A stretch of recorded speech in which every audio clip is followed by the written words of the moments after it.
think the focus on future-proofing is, there's two sides to it. So I think the one that I'd like to emphasize is mining is indispensable. So as a sector, the sector is by definition future-proof. Without it, we can't eat, we can't distribute water, there's no transport, there's nothing. So as a sector, somehow it must be future-proofed. I think what we're wrestling with is how do individual operations and how do specific regions each cope with the challenges in those areas. So just because the sector is future-proof doesn't mean South African mining is future-proof. And similarly, what's important in South Africa won't necessarily be what's important in the DRC or Ghana. So each region, and then at a more local level, each community and each operation is grappling with its own sustainability, with its own future-proofing, and the specific challenges in each place will be a little bit different.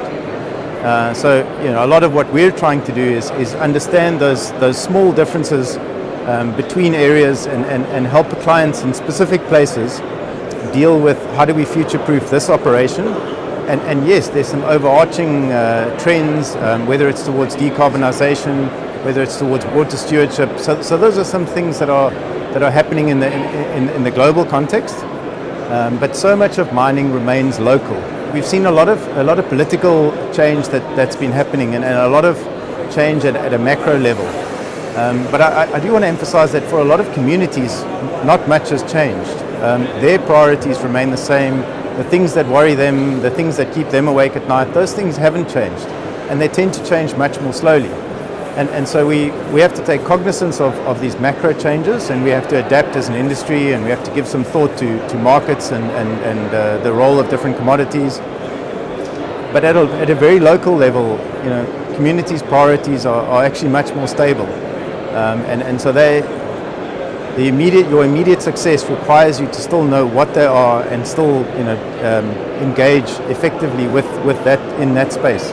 You see so many people that you recognize, and year after year you bump into them again, and I guess to some extent as a company that's also what we're doing is it's a consistency. We've been coming for as long as I've been around.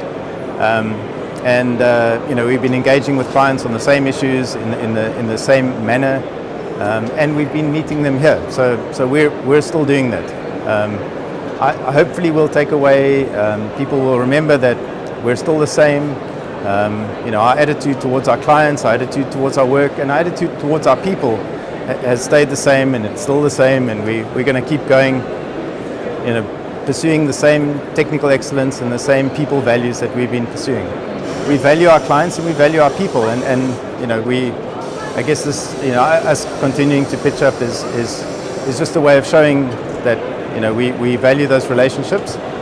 We look forward to spending time together as a team. We look forward to connecting with our clients and other industry role players, whether they're legal or finance. It's always good just to connect and just get some first-hand feedback on what the issues are.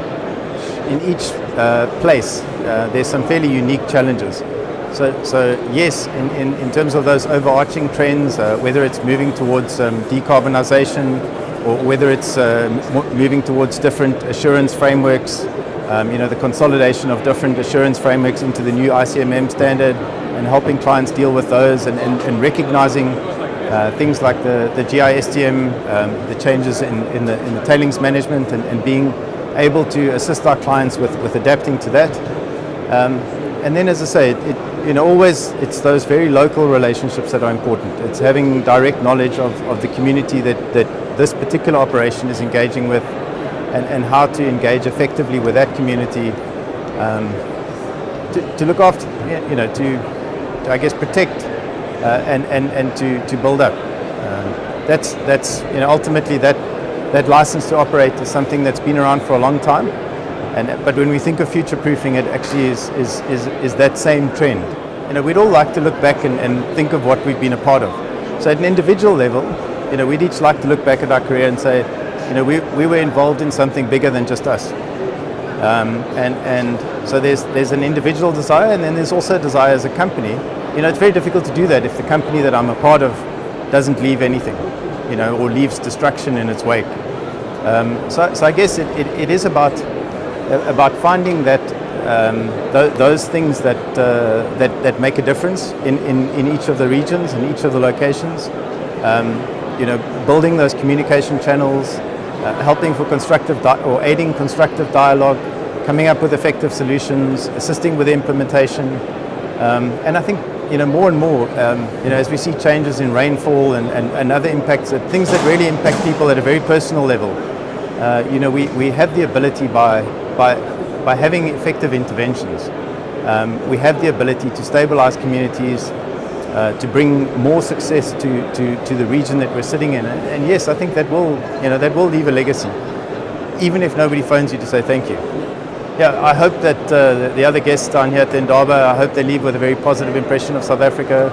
I hope they leave with an impression of a place where excellence is happening, a place where a lot of challenges are being overcome, and a place where you can meet and I think South Africa, we've been a great example of how it's possible to have dialogue, how it's possible to engage in a time when there's a lot of polarization.